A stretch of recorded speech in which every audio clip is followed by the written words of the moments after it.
You take a seed, you plant it, you grow it, you dry it, you roll it, you smoke it, and it goes down smooth. Hey! Spanning the globe to bring you the latest developments in medical cannabis, adult marijuana, industrial hemp, and spiritual ganja. We love the herb.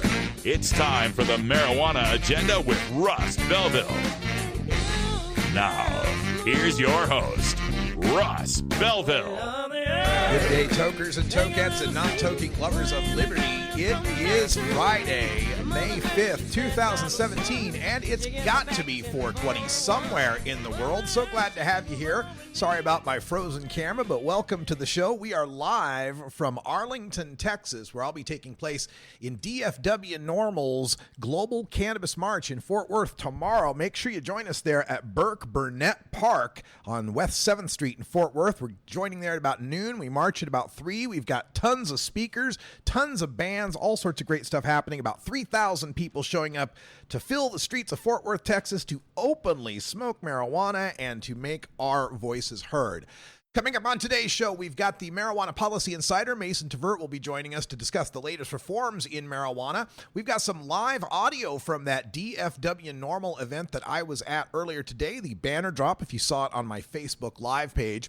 We've got some audio from Stephanie Bishop discussing the situation of prisoners, our drug war prisoners, and what we need to do to help them out.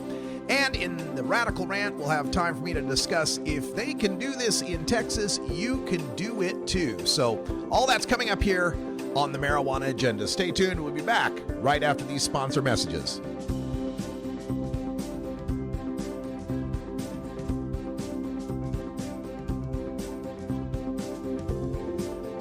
You're listening to the Marijuana Agenda with Russ Belville.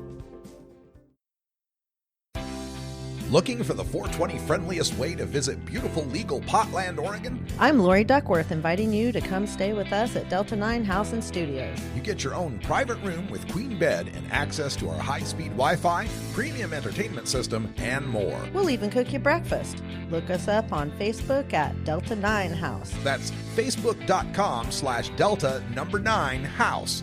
Delta 9 House is booked through Airbnb and licensed by the City of Portland.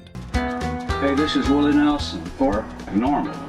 I smoke pot and I like it a lot.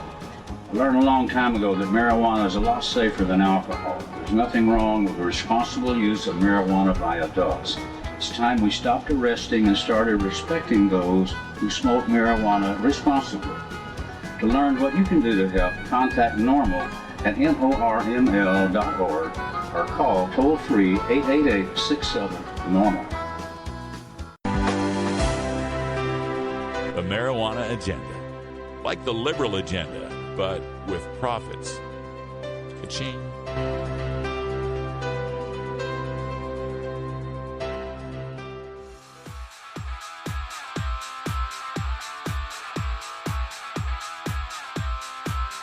I'm Russ Belville from the Marijuana Agenda.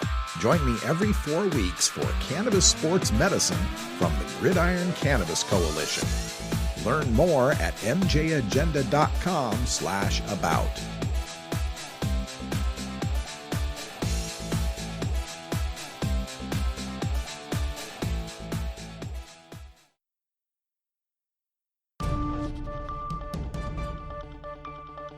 This is your Cannabis Headline News. Brought to you by MarijuanaMoment.net, the complete source for all your marijuana news in one morning newsletter from Marijuana Majority Founder Tom Angel. Subscribe today for free at MarijuanaMoment.net. This is your Cannabis Headline News for Friday, May 5th, 2017. I'm Russ Belville. Michigan marijuana proponents on Friday submitted petition language for a potential 2018 ballot proposal to legalize recreational use by adults. The Michigan Coalition to Regulate Marijuana Like Alcohol estimates that legalizing and taxing sales could generate upwards of $200 million a year for state and local governments while cutting costs for law enforcement. The proposal would tax retail sales of marijuana at 10%. The new coalition has the backing of the National Marijuana Policy Project, which has helped organize successful legalization efforts in other states. The committee expects to raise upwards of $8 million to hire paid petition circulators and to run a statewide ballot campaign. The ballot proposal calls for the state to license marijuana growers, processors, testing facilities, distributors, and retailers. Local governments would have to opt in and could establish their own licensing fees of up to $5,000. The initiative would also establish a new class of marijuana micro-businesses that would be allowed to grow up to 150 plants and then process, package, and sell them directly to consumers. Adults could grow up to 12 plants at home in secure spaces. An apparent error in the $1.1 trillion spending bill approved by Congress on Thursday deprives 2 states with medical marijuana laws of protection against federal anti-drug agents and prosecutors. For unknown reasons, medical pot programs in North Dakota and Indiana were not listed as being off limits to federal enforcement in the bill, which was negotiated by congressional leaders before being presented for floor votes. The omission, first reported on Massroots.com Monday by journalist and activist Tom Angel, is sparking concern about a loophole that could be exploited by the Attorney General, Jeff Sessions. Tim Purdon, who served as U.S. Attorney for North Dakota from 2010 to 2015, said, quote, "I think it is concerning that North Dakota's brand new law might be treated differently as a result of this," end quote. The Florida Senate passed the Florida House's proposal to regulate medical marijuana in Florida on Thursday. Senators approved the House proposal by a vote of 31-7. The measure now goes back to the House. Among the proposed changes in the amendment, limiting growers to up to 5 retail facilities, an alteration from the House version, which previously allowed medical marijuana treatment centers to open unlimited facilities. The amended version of the House bill would allow patients to get a 70-day supply of medical marijuana, but would put caps on physicians who would not be able to give more than 3 70-day prescriptions to patients at a time. The bill still bans smoking, though it now allows edibles and vaping and permits pregnant women to use the low THC form of the drug if recommended by their doctor. 2 U.S. Senate members of the Committee on Foreign Relations, Senators Ben Cardin, Democrat of Maryland, and Marco Rubio, Republican of Florida, introduced legislation Thursday to restrict the exportation of certain defense articles by the United States to the Philippine National Police, support human rights and civil society organizations in the Republic of the Philippines, and report on sources of narcotics entering that country. The Philippines Human Rights Accountability and Counter-Narcotics Act of 2017 notes that since the election of President Rodrigo Duterte in June of 2016, there has been a relentless campaign of violence against alleged drug offenders where more than 7,000 people have been killed. Tom Angel at Massroots reports that the Hawaii Attorney General's office has revealed that out of the 328 firearms permits rejected in the state in 2016, 42, or more than 1 in 8, were denied due to the applicant's enrollment in the state's medical cannabis program. Earlier this year, the Bureau of Alcohol, Tobacco, and Firearms and Explosives updated a form that long asked, "Are you an unlawful user of or addicted to any form of marijuana or depressant, stimulant, narcotic drug, or any other controlled substance?" People answering in the affirmative are denied the right to buy a gun under federal law. Beginning in January, the revised form added a clarification noting that the use or possession of marijuana remains unlawful under federal law, regardless of whether it has been legalized or decriminalized for medicinal or recreational purposes in the state where you reside. This has been your Cannabis Headline News for Friday, May 5th, 2017. I'm Russ Belville.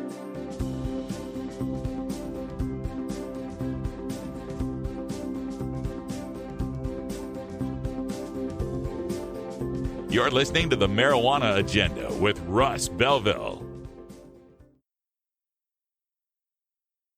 At Herbie's Cannabis Seeds, we pride ourselves on bringing you the best quality seeds from the world's most respected cannabis seed producers, all at the lowest online prices. You can find Herbie's Seeds at herbiesheadshop.com. All cannabis seeds are sold as souvenirs and as a means of preserving cannabis genetics. Herbie's Seeds in no way intends to condone, promote, or incite the use of illegal or controlled substances. We strongly urge all prospective customers to check their national laws prior to placing an order. Herbie's Seeds at herbiesheadshop.com. Proud sponsors of the Marijuana Agenda with Russ Belville. Georgia, Hi, this is Willie Nelson. Alcohol prohibition didn't work in the 1920s, and marijuana prohibition isn't working today. It's time we stopped arresting responsible marijuana smokers. It's the fair thing to do. For more information, contact NORML, the National Organization for the Reform of Marijuana Laws. Call toll-free 888-67-NORML or visit their website at norml.org. You're listening to the Marijuana Agenda with Russ Belville.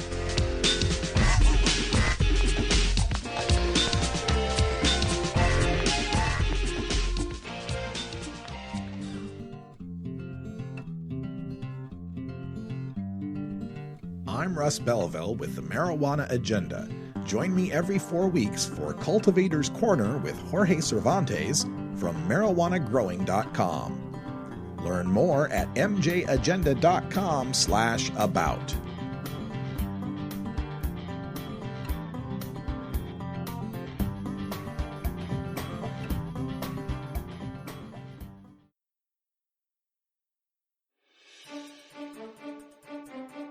This is Marijuana Policy Insider, brought to you by the Marijuana Policy Project at MPP.org. MPP is the nation's largest marijuana policy organization, promoting sensible marijuana policy reform in Congress, in state legislatures, and through state and local ballot initiatives. Today, we take a look at the most recent state and federal reform efforts with the Marijuana Policy Insider. Welcome to the Marijuana Policy Insider. I'm Russ Belville. Joining us today for the Insider, we have Mason Tvert, the Director of Communications for the Marijuana Policy Project. Mason, welcome to the program. Thank you for having me, Russ. We've got so much happening now in the world of cannabis law reform at the local, state, federal, even the international level that here on the Insider, we like to break this down and give you a look at what's happening, what's coming through the legislatures and the Congresses. And let's start at the federal level, Mason. There's a spending bill rider that's been known as Rohrabacher-Farr that's been protecting the medical marijuana states in America from any Department of Justice money being spent to raid them or affect them. What is the status of that amendment? Does it look like it will survive going forward in the Trump administration? It does. Fortunately, that provision was included in the spending plan that was agreed to by congressional leaders, and it appears that will be a plan that gets the approval of the president. He has said that he is likely to sign whatever plan they put forward here. So it is a good sign that Congress is comfortable with respecting state medical marijuana laws, and they also clearly recognized that provision was in there. They extended the number of states that are listed that have medical marijuana laws to ensure that their states are protected by that provision. Also in the federal news, there's been a lot of concern in the cannabis community about the appointment of Jeff Sessions as the Attorney General and his comments in the past showing that he is no friend to legalized marijuana. But recently, Governor Hickenlooper of Colorado had a face-to-face discussion with Attorney General Sessions. Can you tell us what we've found from this discussion and what Governor Hickenlooper thinks will be happening moving forward? Well, the governor said that he had a frank conversation with the Attorney General about it, and it sounded like the Attorney General made some comments that put the governor at ease. He pointed out that they hadn't done anything yet. So, it sounded like the governor was basically saying, are you going to do anything? We're worried you're going to do something.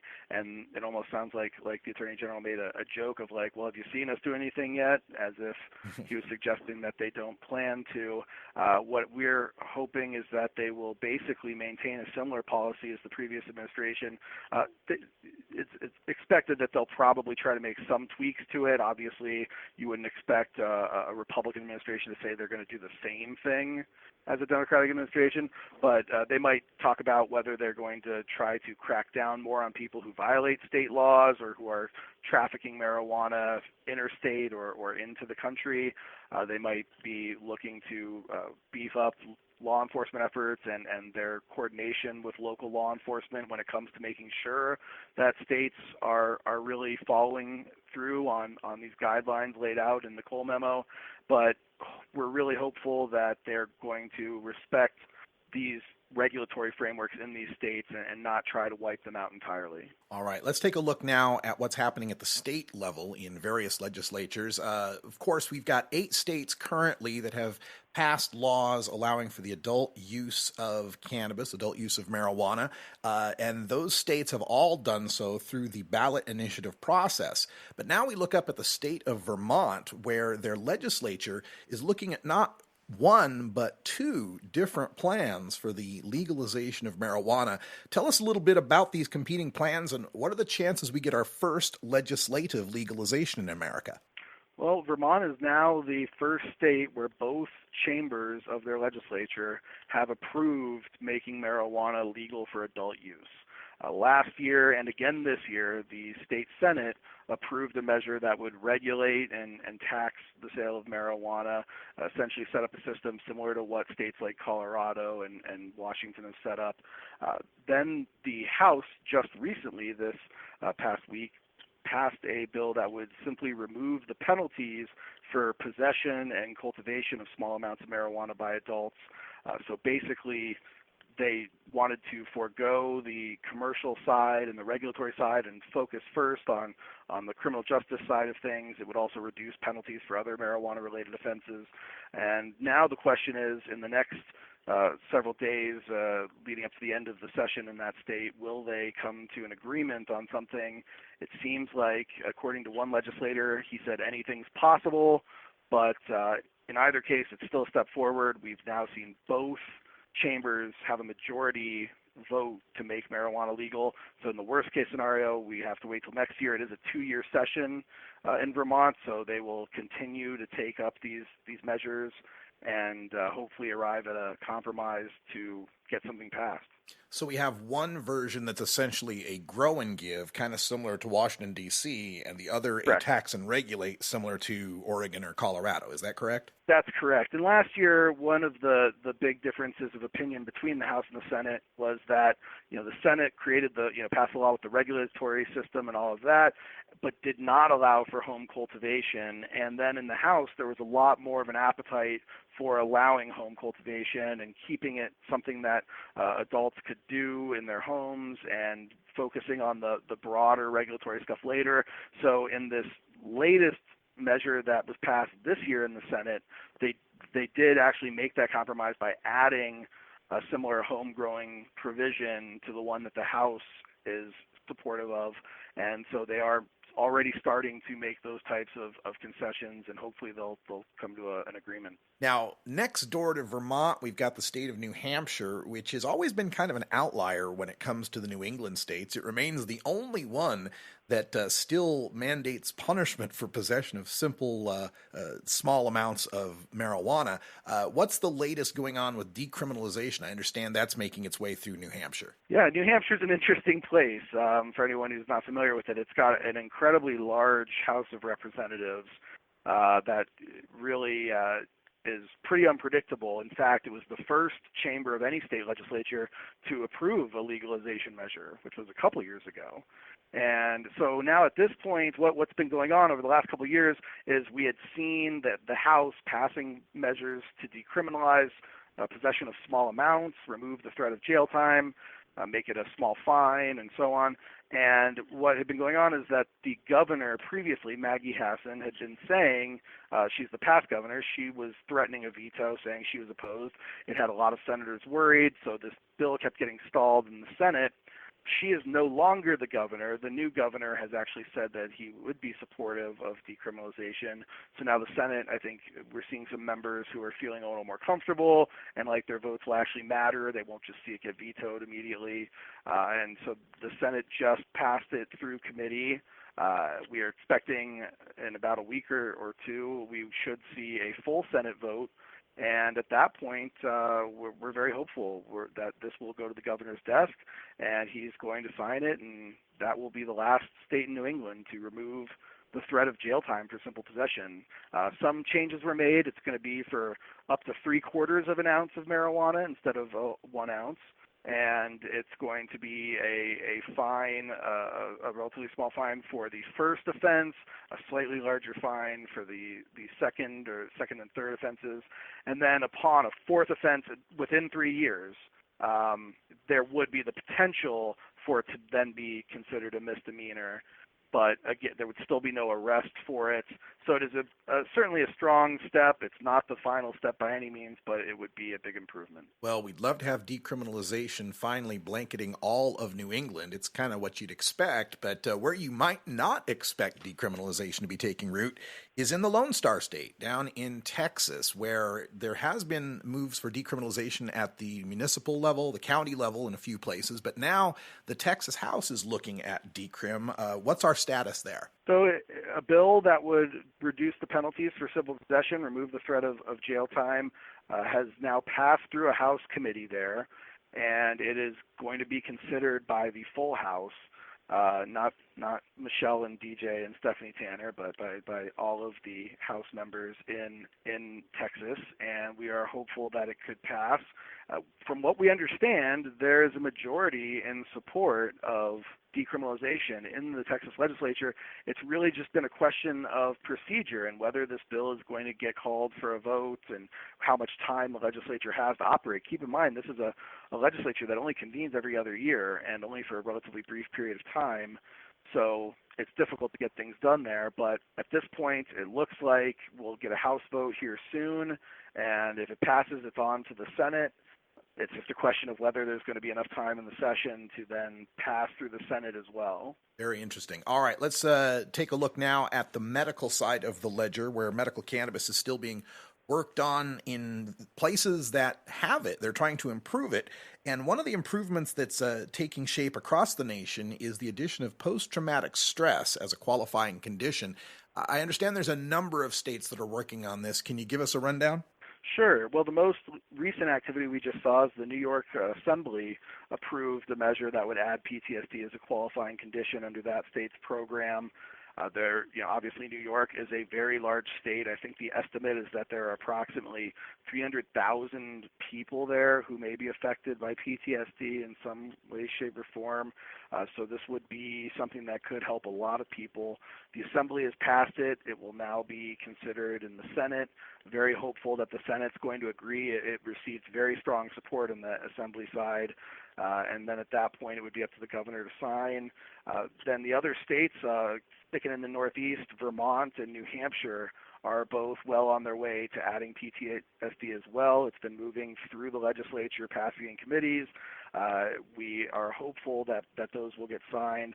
And then in Colorado, where it is legal now for adults to possess marijuana, but there are certainly people who may not be 21 or older who are suffering from PTSD. And of course, there's some rights that go with using it for a medical purpose, and then not having to pay the taxes at the counter and so on. So that is now a measure that has passed the House and the Senate finally after several years of failing, and is on the governor's desk here in Colorado, where we are hopeful that it will be signed. And really what we're seeing is just, this is a condition that's been getting a lot more public discussion, not just for medical marijuana purposes, but broadly surrounding veterans, but also other people who have survived traumatic situations. And we know a lot more about this condition now. We know how many people it actually affects and how harsh it can be on those people. And we are seeing the benefits that medical marijuana can have. And we're hearing people testify to that all over the country. So it's not surprising that we're seeing these laws starting to pass. It's good news happening all over in the world of marijuana law reform, and you can learn about it every 2 weeks here on the Marijuana Policy Insider. Mason, before we let you go, are there any other states we ought to know about as far as legalization or medical making their way through the legislature? Well, I think that the other very interesting ones are also up in the Northeast, where we do see a few bills still under consideration this year to regulate and tax and legalize marijuana for adult use. And those are states like Rhode Island and Delaware and Connecticut. These bills are still pending. It's a question as to whether there will be enough time in the session to get votes on them and move them through, but they are still alive. So there's a lot of work being done to build support for those, to lobby those legislatures, and we are still hopeful that we could see a state end marijuana prohibition through its legislature this year. Now, that's great news. Mason Tvert is the Director of Communications for the Marijuana Policy Project based out of Washington, D.C., and you can find them online at mpp.org. Mason, thanks so much for joining us today on the Marijuana Policy Insider, and we look forward to more great information in a couple of weeks. Thanks so much for having me. As an update to the pre-recorded interview we did on Wednesday, today the Vermont Senate has passed the bill that would make personal possession and cultivation of small amounts of marijuana legal for adults 21 and older beginning in July of 2018. The Senate amended an unrelated House-approved Bill, S-22, to include the language of H-170, which the House passed earlier this week. H-170 would eliminate Vermont's civil penalty for possessing 1 ounce or less of marijuana and remove penalties for possession of up to 2 mature marijuana plants and up to 4 immature marijuana plants. In addition to including the language of H-170, the new Senate-approved version of S-22 would also create a study commission to consider the regulation and taxation of marijuana for adult use. This episode was produced as part of the Marijuana Agenda with Russ Belville, the daily news and interview podcast covering the world of medical cannabis, adult marijuana, industrial hemp, and spiritual ganja. Subscribe now for free at mjagenda.com.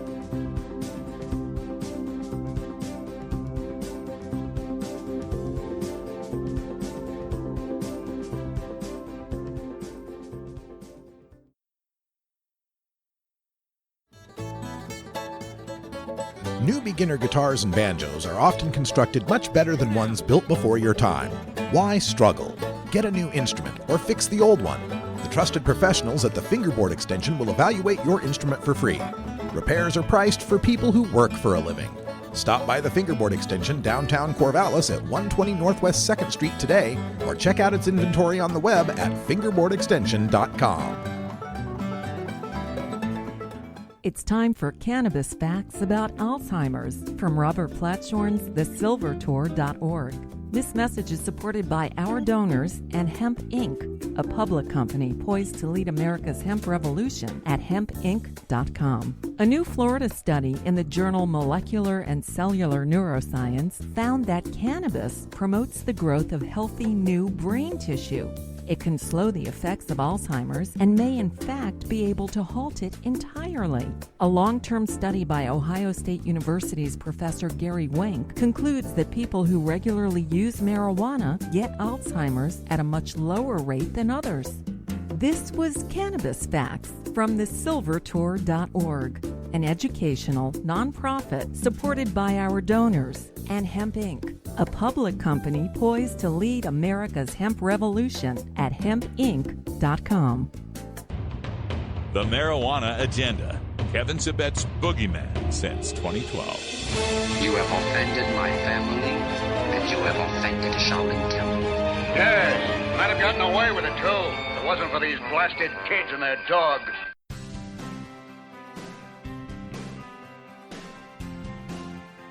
I'm Russ Belville from the Marijuana Agenda. Join me every 4 weeks for the Freedom Leaf Preview with Steve Bloom from Freedom Leaf Magazine. Learn more at mjagenda.com/about.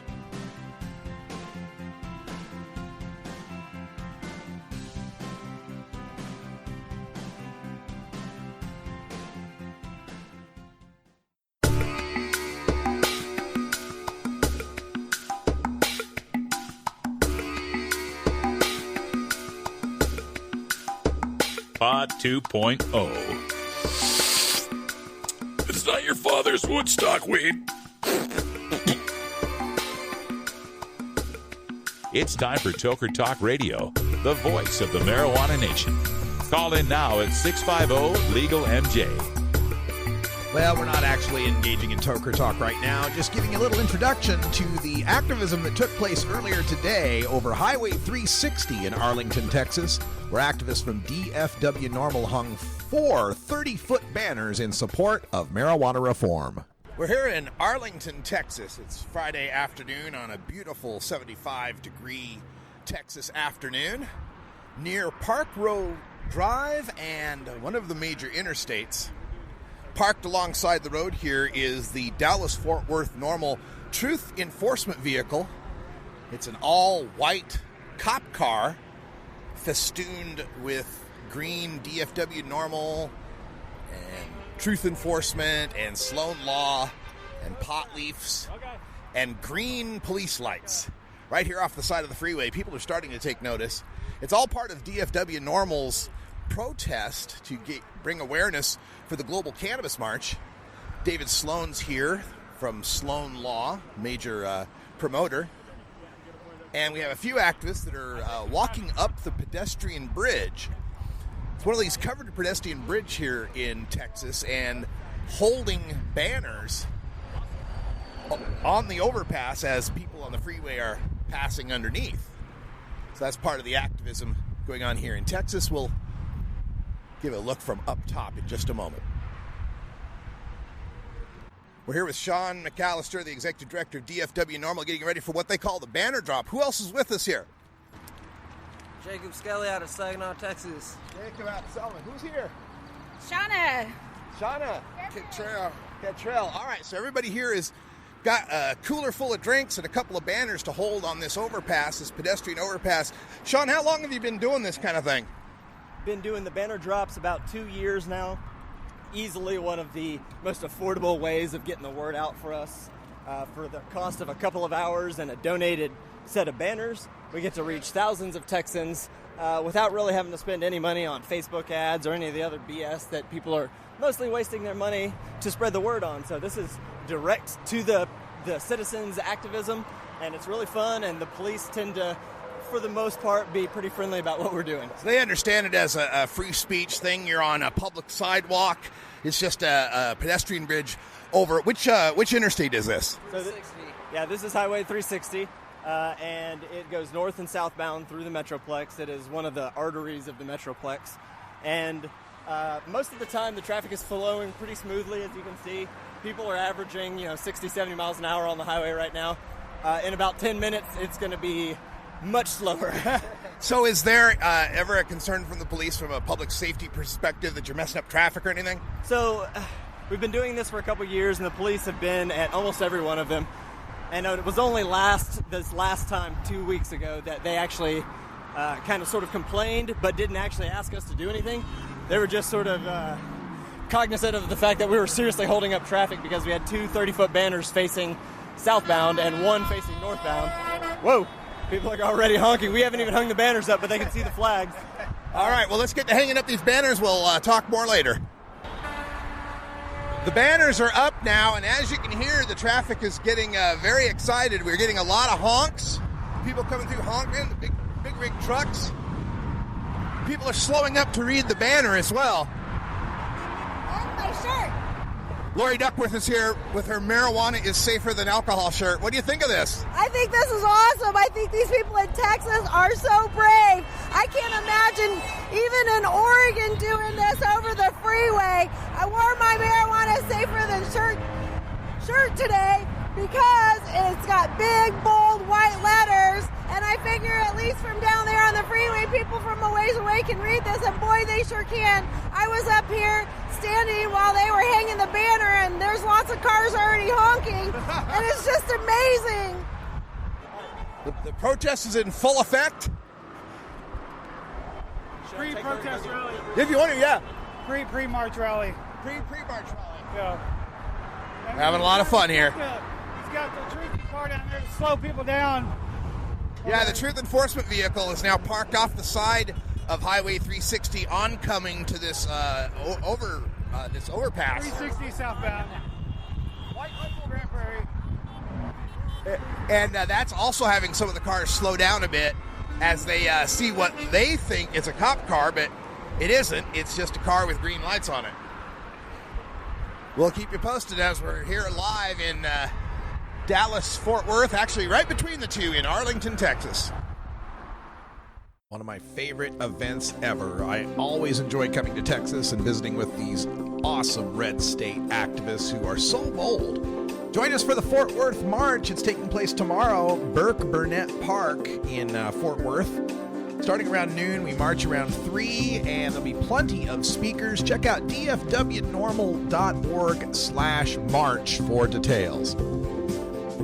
You're listening to the Marijuana Agenda with Russ Belville. Hey everybody, it's Russ Belville from the Marijuana Agenda, inviting you to be like me and get your ink done at Lucky Horseshoe Tattoo, Fort Worth's most female-friendly, clean, sterile, awesome tattoo shop. Thomas and his crew are true artists who can design you a custom piece or use a design you bring in. Lucky Horseshoe also offers all styles of tattooing as well as piercings and all-around fun. In the DFW area, stop by Lucky Horseshoe Tattoo and tell them Radical Russ sent you. Trust me, it'll feel awesome. This is Cannabis Facts from Robert Platshorn's thesilvertour.org, supported by our donors and Hemp Inc., poised to lead America's hemp revolution at hempinc.com. In 1937, the second most prescribed medicine, marijuana, was banned. It wasn't about marijuana. The paper, oil, and chemical industries lobbied to end hemp farming. No longer labor intensive, an acre of hemp produced more quality paper than 4 acres of trees. Plastics and fibers could be produced from a plant. Hemp can even produce 10 times the energy of today's ethanol. As marijuana prohibition ends, many states now allow farmers to again grow hemp. This was Cannabis Facts from thesilvertour.org, an educational nonprofit supported by our donors and Hemp Inc., a public company poised to process America's hemp crop at hempinc.com. You're listening to the Marijuana Agenda with Russ Belville. It's like I picked the wrong week to quit smoking. Learn more at mjagenda.com.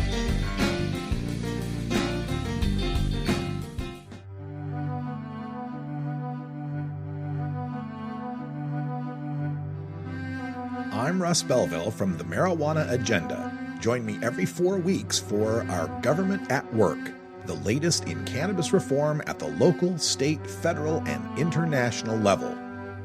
Learn more at mjagenda.com/about.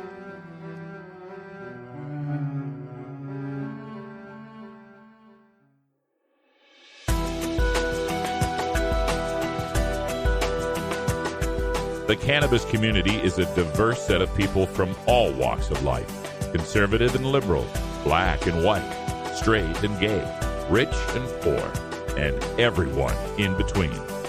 Learn more about the people we are freeing from adult cannabis prohibition in our Cannabis Community Chat.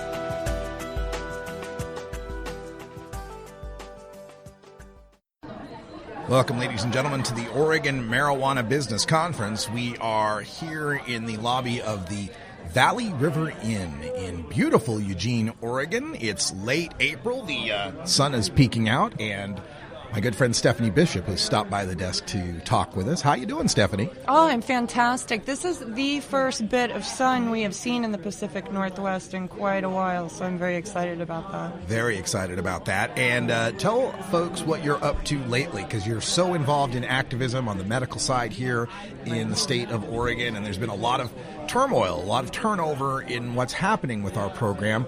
So give folks your perspective on that.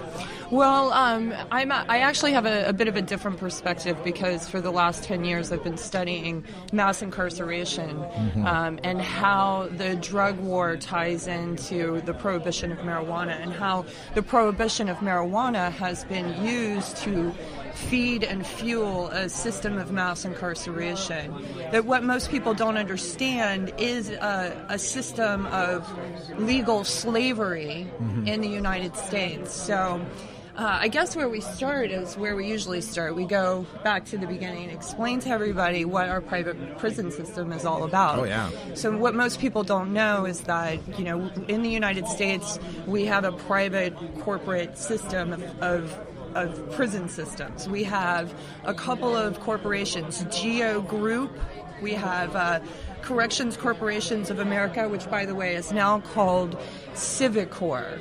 Okay. Doesn't that sound so much kind of more like when Blackwater changed their name to civil? Exxon. Yeah, and this is so civil, civic. It sounds civic. Yes. It sounds like it's civilized. Right. It should be there. Okay, so most people don't know that the United States government is contractually bound to do two things. Pay $36,000 to Civicor, Corrections Corporations of America, per prisoner per year, and also to guarantee a 90% occupancy rate in all the prisons. Okay, so that's the system that we have. The sinister part of the system is that we also have another company out there called Unicor. This is a company that was set up in 1934 by the United States government that allowed prisoners something to do while they were incarcerated. These were strictly military contracts. So prisoners spent their days making military equipment and sending it off to the military. It saved the government money and it kept the prisoners busy. Well, what happened was in 1995, the Prison Industries Act went into law. And what that did was opened up prison labor to the private sector. This is during the Clinton administration. This was during the Clinton administration, correct. So now we have anybody can go in and utilize prison sources, prison services, prison labor for their businesses, and we as consumers can now purchase products that are manufactured in prison facilities, like clothing, solar panels. Unicor has a green section on their website. Now, there is nothing green about using prison labor to create a green product. You sucked the green out of the product when you use prison labor. And now it's gotten to the point where, these farmers out there are now using prison labor instead of migrant farm workers. So here's what I'm coming to now, because what I really wanted to talk about today was what we're dealing with in the Clinton administration. The Trump administration under Jeff Sessions. Jeff okay. Yeah, we love that guy. Okay, and we all know, like, everybody's very concerned about what this means for legal regulating the recreational market and regulating this other market over here. But we really need to connect this and tie this in to everything, because this is about immigration, this is about farm workers, this is about all kinds of stuff. Because what's happened now, the Trump executive order in February to rescind phasing out of private prisons, what that actually meant was that Sally Yates, back in August of 2016, announced that they would She was not... the Assistant Attorney General. Correct. That they would not renew the contracts for 14 different prisons. So when they announced that they're phasing out the private prisons, they're not renewing these contracts for these 14 prisons. Well, the Trump executive order in February rescinded the phasing out of these private prisons. Now, what's happening is immigration is now being detained in detention facilities. So these private prisons, they're building these private prisons and they're putting illegal immigrants in them and then forcing them to work for Unicor business work contracts. So there's a lot to this system, but let's go back to what's fueling the system. The stock is where we need to look first, because, when Trump got elected, Geo Group stock soared.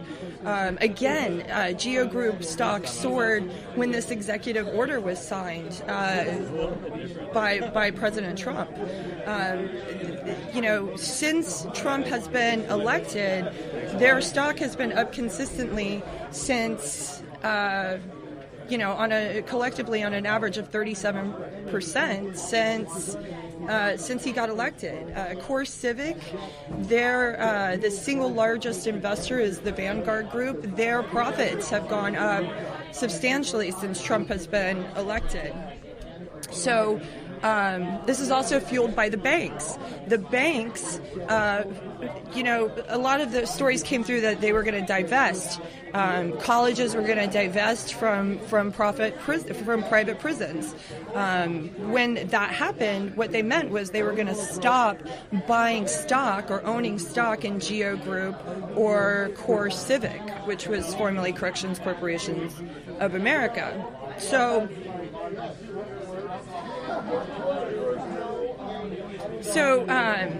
control of 85% of the private U.S. prison market is owned by Geo Group and Civic Core Engineer. And both of these companies made large contributions to the Trump super PAC and paid a lot of money for the inauguration. So let's go over the banks. And there's two different ways that these banks are funding mass incarceration. It's not just about owning stock. It's also about loaning money for the purpose of building new prisons and for running prisons. So the biggest offender is Wells Fargo Bank. And so most of the divestiture suits that happened with Wells Fargo Bank. Bank of America, JP Morgan Chase, BNP Paribas, SunTrust, and U.S. Bancorp are also banks that loan money directly to these companies to build private prisons and also own stock in Geo Group and Core Civic. So there's a lot going on here. I'm also seeing stories out there about farm workers, and they no longer have migrant farm workers due to Trump's immigration orders. And so I feel like this is a market squeeze because they have all of these incarcerated immigrants as they're rounding them all up right now. I feel like they're going to push these farmers to then go and utilize prison labor for their farms, and that this is going to be an extension of it. So then when we come back to, the regulation of marijuana and what's happening here in Oregon, what we need to look at is that, if they do start coming after legitimate businesses, that once again, through the war on drugs and through the prohibition of marijuana, our business owners, the people who have built this industry, are the ones that are going to end up incarcerated and thoroughly engulfed in the system from now on. So how do you get involved? There's some non-governmental organizations out there, formerly incarcerated, convicted people and families movement, incarcerated workers organizing committee. These are 3 organizations that are working right now to help change the laws and end mass incarceration as we know it. But the main thing is as citizens of the United States of America, we really need to decide why we incarcerate people. And is it morally responsible to allow people to profit off of the enslavement and incarceration of American citizens? I think that it's time for America as a whole to look at the system of mass incarceration, because we incarcerate more of our citizens than any other country in the world, and there's 195 registered nation states right now. So it is extremely important that we decide as a people what we're doing, because mass incarceration is destroying communities. It is hurting children when their parents get put in jail. Because society believes that these people are criminals, we are pushing them to, pushing everybody to delegate them to a lower class system. They can't get jobs, they can't get benefits from the government, and they're pretty much relegated to a life of crime, back into a system of mass incarceration. Or you could join the military. Those are your 2 choices. So, well, we're here at the International Business Conference, and Russ has stepped away, so I'm going to close with everybody today on the marijuana agenda on this beautiful sunny day in Eugene, Oregon.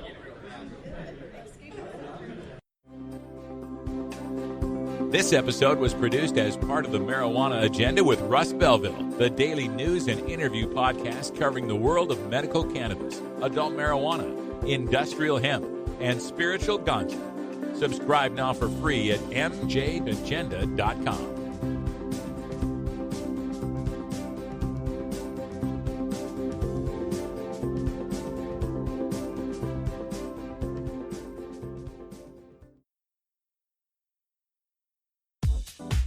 The Marijuana Agenda with Russ Belville is proudly sponsored by the Marijuana Business Association. The MJBA, called by NBC News the Cannabis Chamber of Commerce, is the fastest growing business association and the fastest growing industry in America. I've been working with the MJBA for years, and I personally invite you to join the MJBA. MJBA also publishes the popular MJ Headline News on Facebook and the MJNewsNetwork.com and Marijuana Channel 1 on YouTube. Visit mjba.net for more details. It's time for Cannabis Facts about teen drug use from Robert Platshorn's TheSilverTour.org. This message is supported by our donors and Hemp Inc., a public company poised to lead America's hemp revolution at hempinc.com. A recent survey by the U.S. Centers for Disease Control indicates that in states that have legalized medical marijuana, the rate of marijuana consumption among high school students has not increased. In fact, in legal states like Colorado, teen use has actually decreased significantly. It's simply no longer a big deal for teenagers in legal states. This was Cannabis Facts from TheSilverTour.org, an educational nonprofit supported by our donors and Hemp Inc., a public company poised to lead America's hemp revolution at hempinc.com.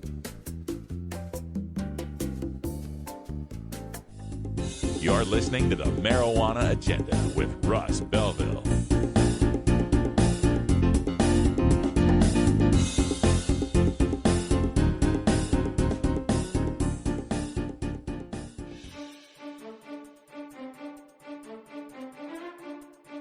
I'm Russ Belville with the Marijuana Agenda.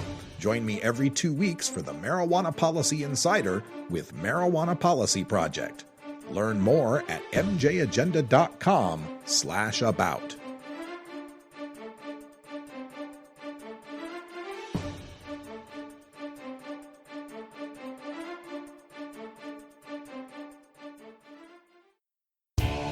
Total war against public enemy number one. 10 federal criminal penalties for up to 1 ounce of marijuana. Marijuana is probably the most dangerous drug. Legalization is just another word for surrender. I experimented with marijuana and didn't inhale. This is not medicine. This is a Cheech and Chong show. Encourage people to use less drugs. I inhale. That was the point. I think it would be a mistake to legalize. Negative reports coming out of Colorado. Good people don't smoke marijuana. Radical Rant. Hello, everyone. We're coming to you live from Arlington, Texas, where I'm here with DFW NORML's Secretary, Eric Espinoza. Eric, welcome to the show. Hey, thanks, Russ. Okay, get that real close to your mouth so people can hear you. Hello. There you are. All right. All right. So we had some fun today. We were out around Highway 360 doing a banner drop, standing up for the people of Texas and getting them to honk for marijuana reform. And there's been a big marijuana reform making its way through the Texas legislature. You've got some breaking news for us to tell us about that. Yes, I do. Actually, I want to inform everybody that HB 2107 has passed out of the Public Health Committee 7-2, which is a monumental step in Texas cannabis.